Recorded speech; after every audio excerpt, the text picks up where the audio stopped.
अप्रैल का महीना था। रात के समय सभी गांव वाले अपने अपने घरों में बैठे थे, लेकिन कोई था जिसकी चहलकदमी जंगल में अभी भी जारी थी। रमेश, जो कि पिछले महीने ही शहर से आया था, अपनी हाथ में मोबाइल की फ्लैश ऑन किए आगे बढ़ रहा था। भला किसी पुरानी गुफा में लिखी पुरानी बातों को पढ़ने से किसी की मौत कैसे हो सकती है? ये गांव के लोग भी ना कुछ भी कहानी गढ़ देते हैं। आज तो मैं पढ़कर ही रहूंगा उस गुफा के अंदर क्या लिखा है जो गांव के लोगों ने इतनी दहशत फैला रखी है।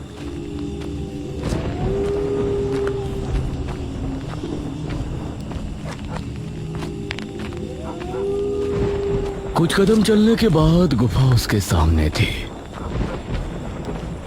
वो बिना कदमों को रोके गुफा के अंदर चला गया।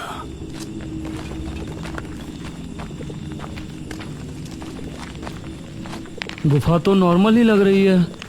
वो बड़ी आराम से इधर उधर देखता हुआ आगे बढ़ रहा था।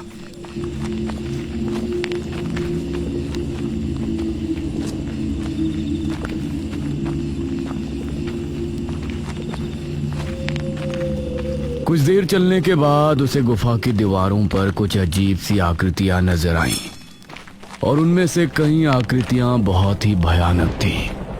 अब उसे ये थोड़ा अजीब लग रहा था।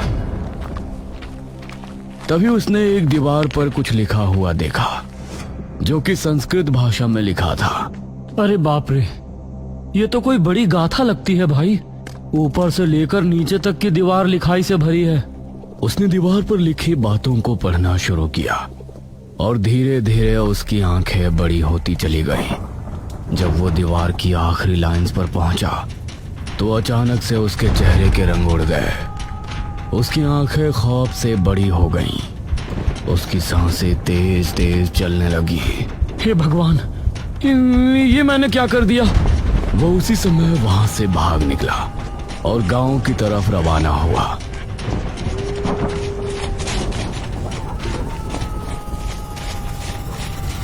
कुछ ही देर में वो गांव पहुंच गया और सीधा अपने घर में आकर रुका। हे भगवान, मेरी रक्षा करना।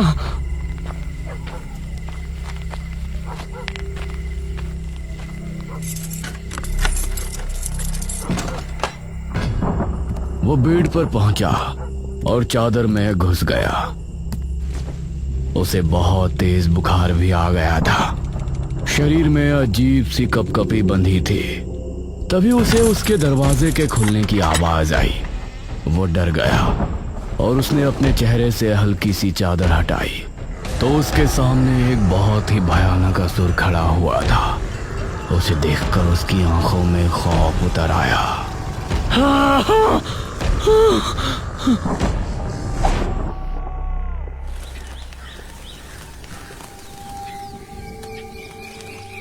सुबह होने पर उसका दूधिया दूध देने के लिए आया।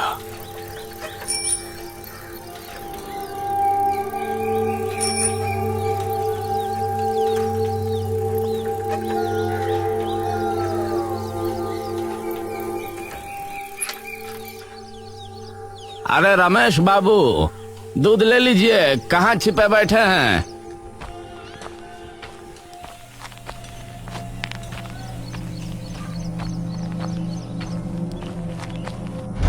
दूधिया ने देखा कि रमेश की लाश जमीन पर पड़ी है।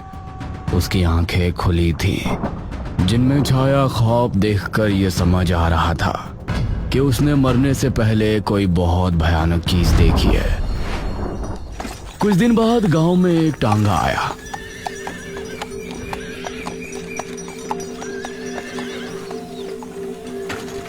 उसके अंदर से मनोज नाम का एक आदमी उतरा।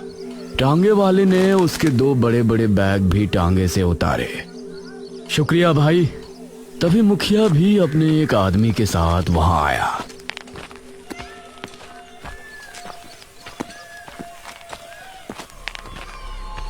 अरे अरे मास्टर साहब, आप क्यों ये संदूक उठा रहे हैं? ये काम करने के लिए तो हमारे आदमी है ना। अब मुखिया जी नमस्ते। लगता है आपने मुझे पहचान लिया। हाँ हाँ, मेरी बाबू से बात हुई थी। हम इस बात से बहुत खुश हैं कि आप हमारे गांव के अशिक्षित लोगों को शिक्षा देने के इरादे से आए हैं। मुखिया जी, मुझे एक घर रहने के लिए मिला है, क्या आप मुझे वहां तक छुड़वा देंगे? हाँ हाँ, मैं ही आपको छोड़ने चलता हूँ।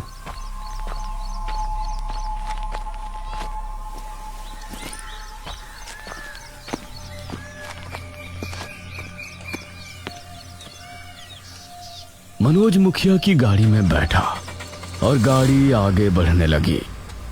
वैसे वो घर बसावट से काफी दूर है। कुछ देर की यात्रा के बाद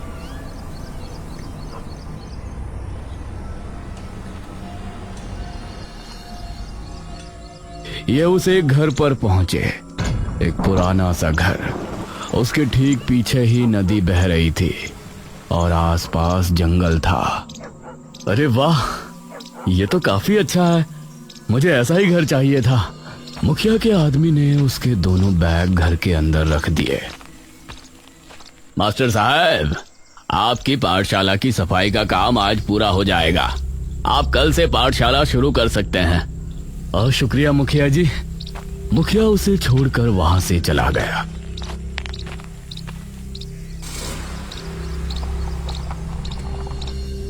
मनोज ने अपने बैग्स को कमरों में रख दिया।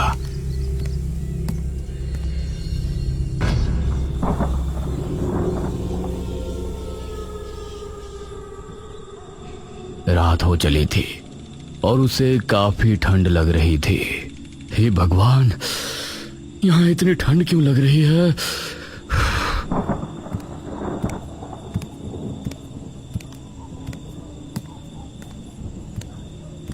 उसने दूसरे कमरे में जाकर देखा तो वहां अंगीठी और कुछ लकड़ियां रखी थीं।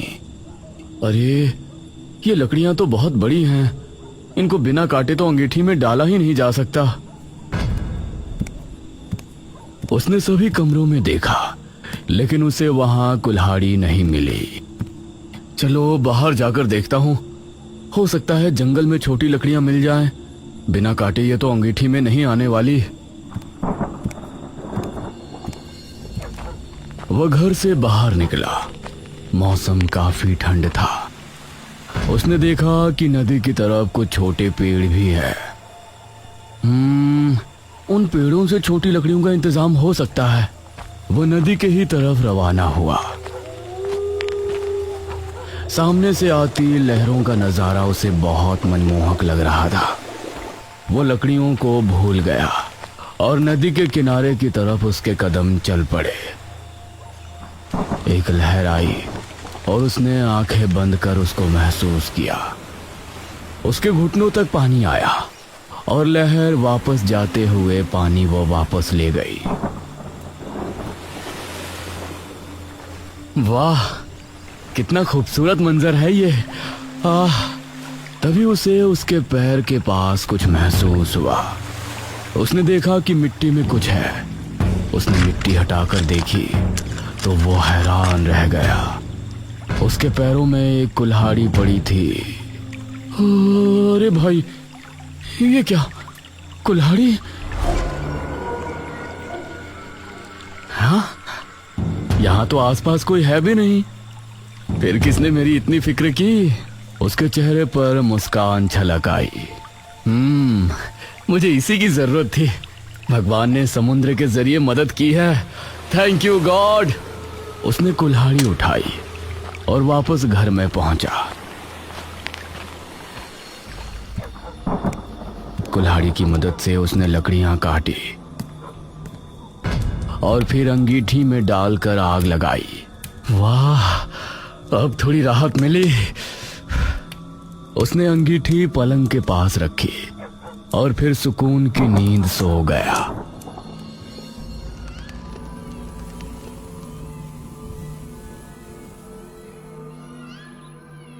अगली सुबह मनोज अपने पाठशाला में पहुंचा। पहले दिन से ही वहां गांव के कई लोग शिक्षा लेने पहुंचे। मास्टर जी, ये नटूरे का क्या मतलब होता है? ये सुनकर मनोज मुस्कुराया। अरे चाचा जी, वो नटूरे नहीं, नेचर है। Nature nature. यह सुनकर सभी हंस पड़े। गांव के लोगों को पढ़ाना काफी मुश्किल का काम था, लेकिन मनोज को यह करने में बहुत गर्व महसूस हो रहा था।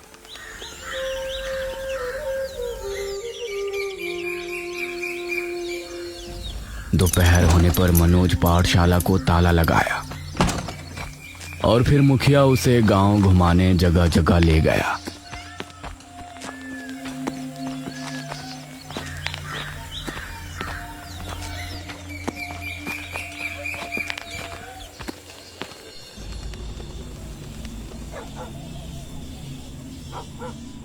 शाम होने पर सभी आग के सामने बैठकर बातें करने लगे। मुखिया जी, जब से यहाँ आया हूँ गांव की गुफा के बारे में कुछ न कुछ अलग बात सुनी है। उस गुफा की असली कहानी क्या है? अरे वो गुफा बहुत ही विचित्र है। गुफा के अंदर जाना तो साधारण बात है, लेकिन उसके अंदर दीवारों पर संस्कृत भाषा में बहुत लंबी लंबी बातें लिखी हैं। अब वो कोई कहानी है या कुछ और है ये नहीं पता, लेकिन जिसने भी उन दीवारों पर लिखी पंक्तियों को पढ़ा है उसकी रहस्यमयी तरह से 3 दिन के अंदर मौत हो जाती है। हे भगवान, ये तो बहुत अजीब बात है मुखिया जी। शुक्र है मुझे संस्कृत पढ़ना नहीं आता। मनोज को इस बात पर भरोसा नहीं था, क्योंकि वो एक पढ़ा लिखा व्यक्ति था। अब चलिए मुखिया जी, अब आपसे कल मिलता हूँ।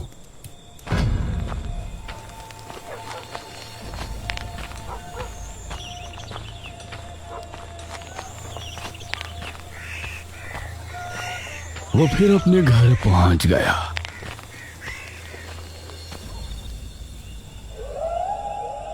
लेकिन बिरजू अभी भी गुफा के बारे में ही सोच रहा था।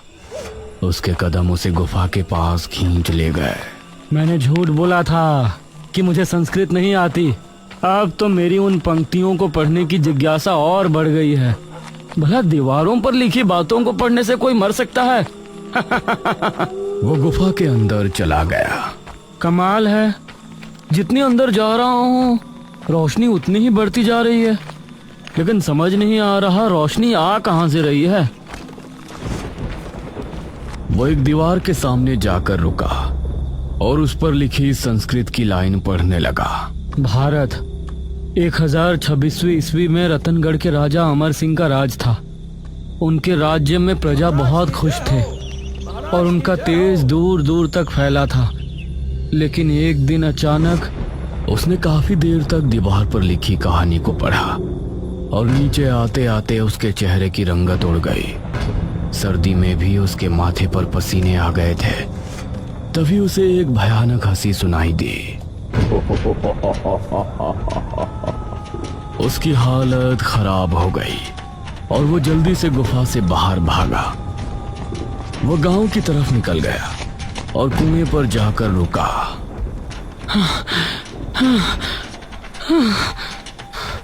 वो लंबी लंबी सांसें लेने लगा। उसे बहुत प्यास भी लगी थी। पानी। उसने कुएं में बाल्टी डाली और ऊपर खींची। उसके बाद उसने पीने के लिए जैसे ही चुल्लू में पानी लिया, वो पानी एकदम लाल हो गया और उसमें से बदबू आने लगी।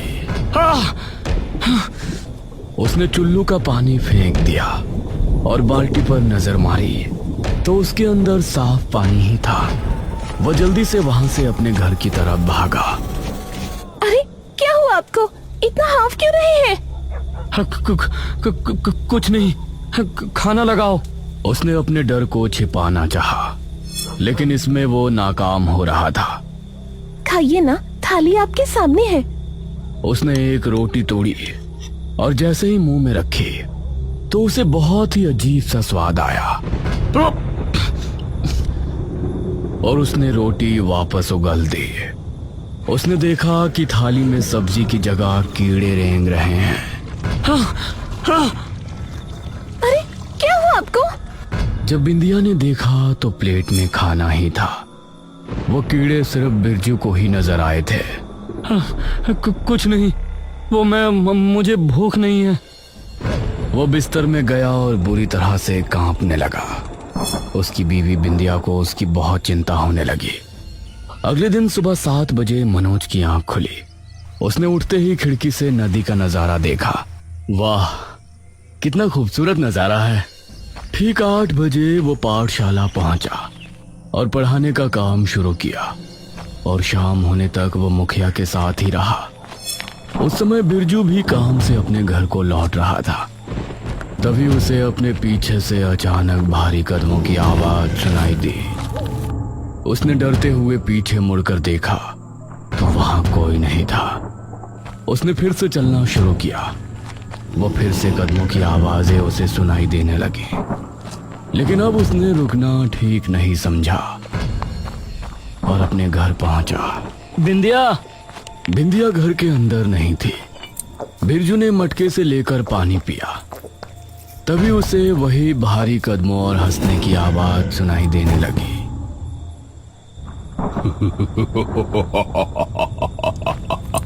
उसने देखा कि ये आवाज उसे स्नान गृह से आ रही थी। वो धीरे धीरे उसकी तरफ बढ़ने लगा। बिंदिया, क्या तुम हो? तभी दरवाजा हल्के से खुला और एक भयानक हाथ दरवाजे पर आया। उसे देखकर वो डर गया और उसने अपने कदमों को पीछे लिया। तभी घर की सारी लाइट बंद हो गई और उसे अंधेरे में 2 लाल चमकती आंखें दिखाई दी। उसकी चीख सुनकर आसपास मौजूद सभी लोग उसके घर की तरफ भागे। बिंदिया भी पड़ोस के ही घर में थी। वो भी वहां से निकलकर भागी। वहां जाने पर बिरजू की लाश पड़ी मिली। उसकी गर्दन पूरी पीछे तक घूमी हुई थी। मनोज भी बिरजू की लाश देखते हुए बहुत हैरान था। जरूर ये गुफा के अंदर ही गया होगा। लेकिन इसने तो कहा था कि इसे संस्कृत पढ़ना नहीं आता। मनोज को यही लग रहा था कि उसका किसी ने खून किया है और गुफा वाली बात के सिर्फ आड़ ली जा रही है। कुछ देर बाद मनोज वापस अपने घर पहुंचा। आज तो चाय पहले ही पी लेता हूँ, बहुत थकान हो रही है। और चाय बनाने के लिए किचन में गया।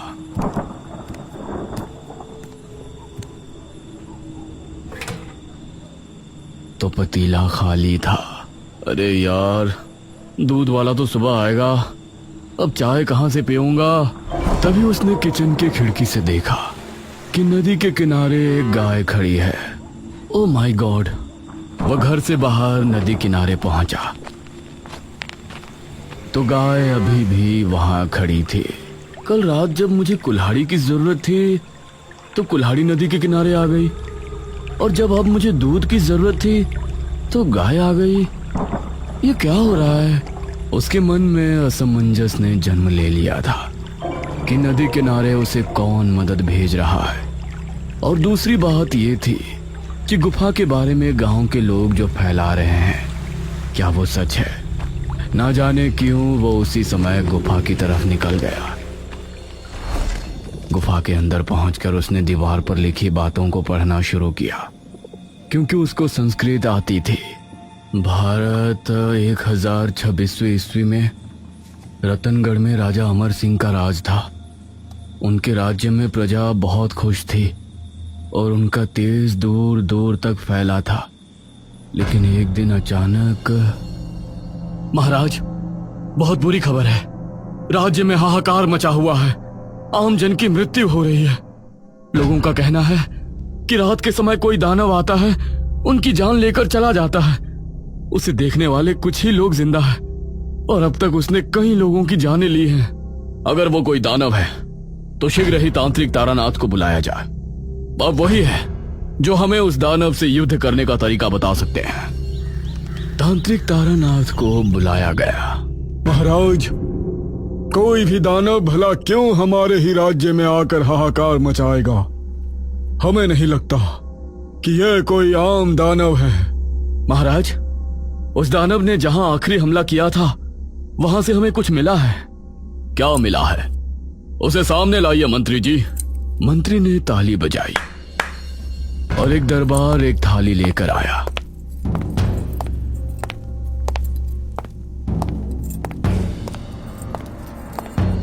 मंत्री ने उस थाली से कपड़ा हटाया तो उसके अंदर कोई नुकीली चीज थी। उसे देखते ही तारानाथ के माथे पर लकीरें उभर आईं। क्या हुआ बाबा? तारानाथ ने अपने झोले से कुछ चावल निकाले और उन पर कोई मंत्र पढ़कर उस नुकीली चीज पर डाले। उसके संपर्क में आते ही चावल जलकर राख हो गए। हे भगवान! महाराज, वो कोई दानव नहीं बल्कि असुर है। यह उसी असुर का नाखून है। असुर?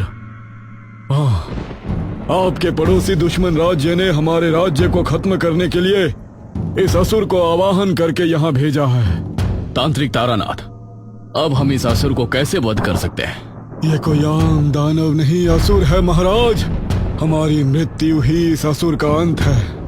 यह सुनकर सभी हैरान रह गए। हमें एक महायज्ञ करना होगा और अपने शरीर को त्याग करना होगा। हमारी हड्डियों के बने वज्र से ही उसकी मृत्यु संभव है। बाबा, क्या और रास्ता नहीं है?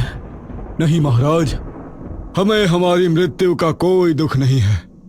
आपकी रक्षा करते हुए हमारी मृत्यु हो जाए तो इससे अच्छी मृत्यु और क्या होगी। तारानाथ एक गुफा में जाकर यज्ञ में बैठे और 2 दिनों के बाद जब महाराज अमर वहां पहुंचे तो वहां तारानाथ नहीं थे। उनकी हड्डियों का एक वज्र रखा हुआ था। आपका बलिदान सदैव अमर रहेगा।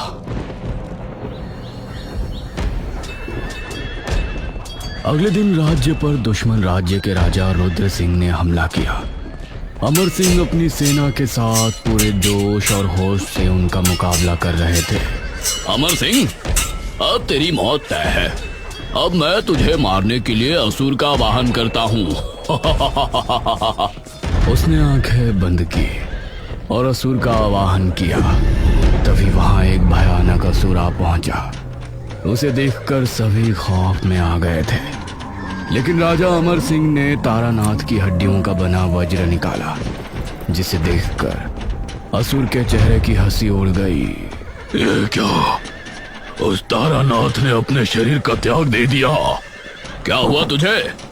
तू ऐसे क्यों डर रहा है? तारानाथ की हड्डियों का बना वज्र, इससे तो मेरा अंत हो जाएगा। अब मैं इस युद्ध में तुम्हारा साथ नहीं दे सकता। नहीं, अरे मैंने तुझे असुर लोक से बुलाया है। तू मेरी मर्जी के बगैर वापस नहीं जा सकता। हाँ, नहीं जा सकता, लेकिन मैं अगले 1000 साल के लिए खुद को एक गुफा में बंधित कर सकता हूँ, जहाँ ये वज्र नहीं जा सकता। ये कहकर असुर वहां से भाग गया। अमर सिंह ने उसी समय रुद्र को खत्म करके अपने राज्य को बचा लिया। इतना पढ़कर मनोज रुक गया। अरे, आगे की कथा कहाँ लिखी है? वो थोड़ा और आगे गया तो उसको अगली दीवार पर आगे की कथा लिखी मिली। असुर ने इस गुफा के अंदर खुद को बंधित कर दिया। राजा अमर सिंह अब अगले 1000 साल तक उस गुफा के अंदर नहीं जा सकते थे, मतलब पूरे जीवन काल में कभी भी नहीं।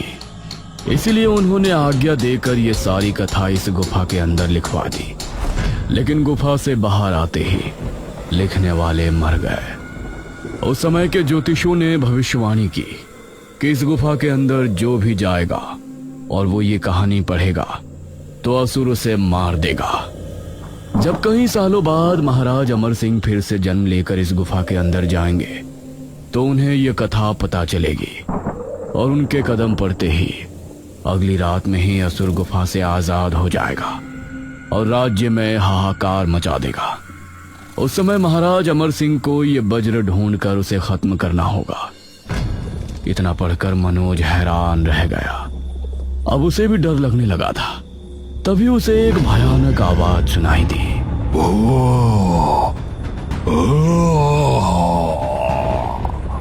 यह आवाज सुनकर मनोज बुरी तरह से डर गया और वहां से भाग निकला। उसे अपने पीछे किसी के आने का अंदेशा हो रहा था। वो बिना पीछे देखे भागता रहा और सीधा अपने घर आकर उसने सांस ली। हे भगवान, मेरी रक्षा करना। मनोज बहुत डरा हुआ था। अब वो उस नदी के बारे में सोचना भी भूल गया था। उसी रात गांव का एक लड़का रौनक छत पर सो रहा था। तभी उसे भयानक सांसों की आवाज आने लगी। उसने उठकर जैसे ही देखा तो उसके सामने एक बहुत ही भयानक असुर खड़ा हुआ था। असुर की पकड़ से वो खुद को छुड़ा ना सका। अगले ही पल चारों ओर सन्नाटा छा गया।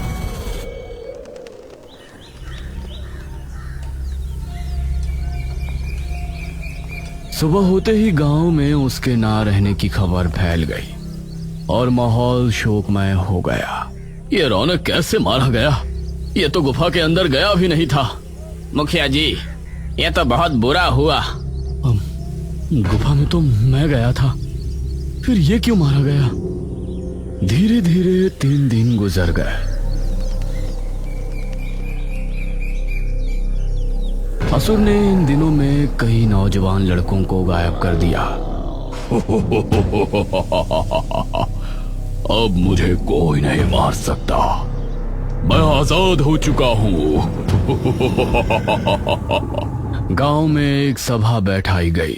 पहले तो सिर्फ गुफा में जाने वाला इंसान ही मारा जाता था, लेकिन अब तो बिना गुफा में जाए जो भी लड़का 18 वर्ष हो रहा है उसी का अंत हो रहा है। इसे कैसे रोके मुखिया जी? मनोज मन ही मन अपने बारे में सोच रहा था। मैं गुफा में गया था, मुझे तो कुछ भी नजर नहीं आया, ना ही मेरे साथ कुछ हो रहा है। 3 दिन के बाद भी मैं जिंदा कैसे हूं?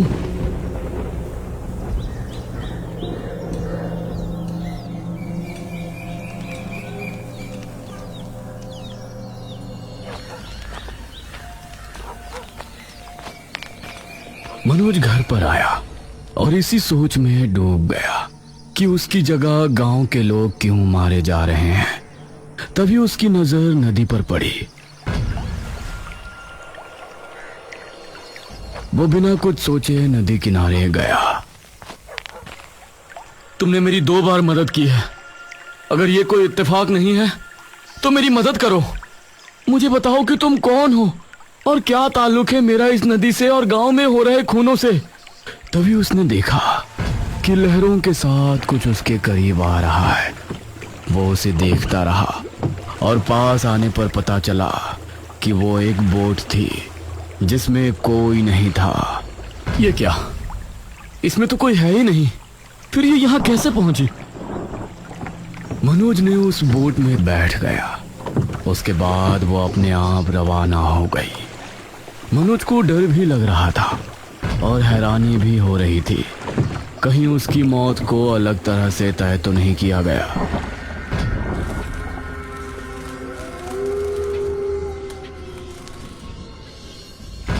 वो बोट एक किनारे पर जा लगी जहां सामने ही एक पुराना किला नजर आ रहा था। एक किला इस टापू पर? मनोज बोट से उतर किले के अंदर गया। वहां दीवारों पर मशालें जली हुई थी। आ जाइए महाराज। ये सुनकर मनोज ने सामने देखा तो उसे वही तांत्रिक तारानाथ नजर आया। कौन हो तुम? मुझे महाराज क्यों कह रहे हो? मैं तांत्रिक तारानाथ। इस जन्म में आप भले ही मनोज हैं, लेकिन पिछले जन्म में आप हमारे महाराज अमर सिंह थे। ये सुनकर मनोज हैरान रह गया। तुम अगर तारानाथ हो तो तुम तो मर गए थे। आपके सामने मेरी आत्मा है महाराज। इसका मतलब है कि मैं ही राजा अमर सिंह हूँ, इसीलिए मेरी मौत नहीं हुई। जी महाराज, जैसा कि आपने पढ़ लिया होगा कि आपके कदम गुफा में पड़ने के बाद असुर गुफा से आजाद हो जाएगा, तो वो आजाद हो चुका है।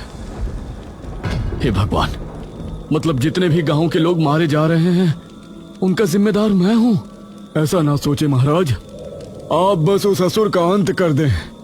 वो खासकर 18 वर्ष के नौजवानों को इसलिए मार रहा है कि अगर उसने 21 नौजवानों को मार दिया तो फिर वो मेरी हड्डियों के बने वज्र से भी नहीं मारा जाएगा। उसकी शक्ति बढ़ जाएगी। मेरी हड्डियों के बने वज्र को इस्तेमाल करने का समय आ गया है। कहाँ है वो वज्र? आपको डर था कि आपके दुश्मन उस वज्र को ढूंढकर खत्म ना कर दें, इसलिए आपने उसे इस किले के तहखाने में रखवा दिया था। और मेरी आत्मा उसकी देखभाल कर रही थी। मैं आपको बुलाने के लिए ही आपकी मदद कर रहा था कि आप एक दिन मन में सवाल लिए जरूर यहाँ आएंगे और अपने कर्तव्य के बारे में जानेंगे। यह सुनकर मनोज ने आगे कुछ नहीं कहा। तारानाथ की आत्मा के साथ वो तहखाने में पहुंचा जहां रखा हुआ वज्र चमक रहा था। अगली रात गांव के लोगों में डर का माहौल था। रविशंकर के बेटे मोहित का जन्मदिन था, लेकिन खुशी मनाने की जगह सभी खौफ में थे। रविशंकर और उसकी पत्नी मोहित के पास ही बैठे थे। माँ, बाबूजी, आप इस तरह क्यों मेरे सर पर बैठे हैं? मुझे मेरा जन्मदिन मनाना है।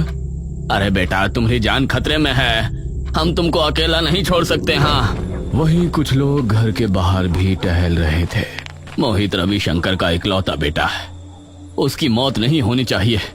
हमें उसे हर हाल में बचाना है। हाँ मुखिया जी। तभी इन सभी को भारी कदमों की आवाज सुनाई देने लगी। इन सभी ने पहली बार असुर को आते देखा। इनकी आंखें खौफ से फट पड़ी और दिल बुरी तरह दहल गया। तुम लोग मुझे नहीं रोक सकते। वो रविशंकर के घर की तरफ बढ़ा। तभी कुछ गांव वाले उसकी तरफ भागे। उसने अपने एक ही हाथ से उनको ऐसा धकेला कि वो दूर जा गिरे और फिर उसने रविशंकर के घर का दरवाजा तोड़ दिया।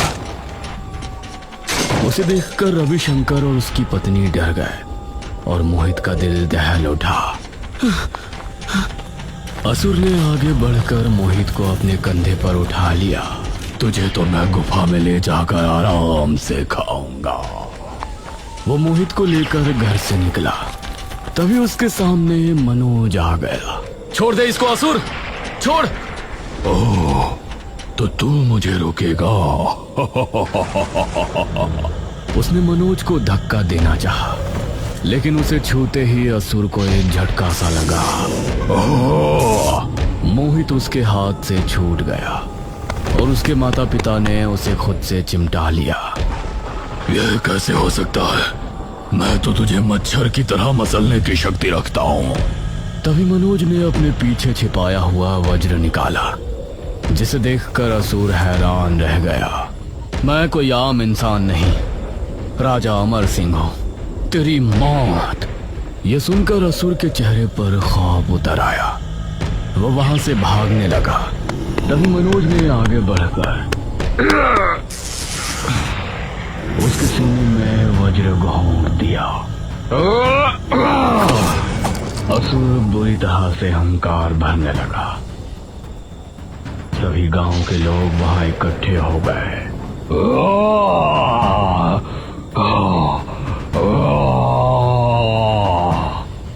एक तेज चीख के साथ वो खत्म हो गया और राख बनकर ढेर हो गया। मास्टर साहब, आप ही हमारे पूर्व काल महाराज थे। जी, वो तो पिछले जन्म की बात है। मैं अब सिर्फ आपका मास्टर साहब ही हूँ। मोहित के माता पिता ने मनोज का धन्यवाद किया और सभी ने उसकी हिम्मत की सराहना की। मनोज को अब बहुत अच्छा लग रहा था, क्योंकि उसने गुफा के खौफ को हमेशा के लिए खत्म कर दिया था और असुर के साथ बुराई का वध कर दिया था।